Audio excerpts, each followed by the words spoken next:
Hey guys, this is Northville Tech. In this video, we're gonna learn how to remove items from your KFC online bag. Open the website kfc.com, then click on the profile icon. Now, log in with your email and password. Once you're logged in, you will see a bag icon at the upper right corner of the screen. Click on the bag icon. On this page, you will see all of the items on your bag.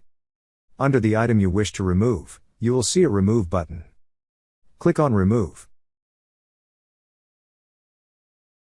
Then repeat the previous step to remove other items. That's how you remove items from your KFC online bag. Thank you so much guys for watching, and if you have not yet subscribed to our YouTube channel, please subscribe to our YouTube channel as we create tech videos almost every day. Also check out our website northvilletech.com for great tech articles, and our recommended resources in the description below for various sign-up bonuses.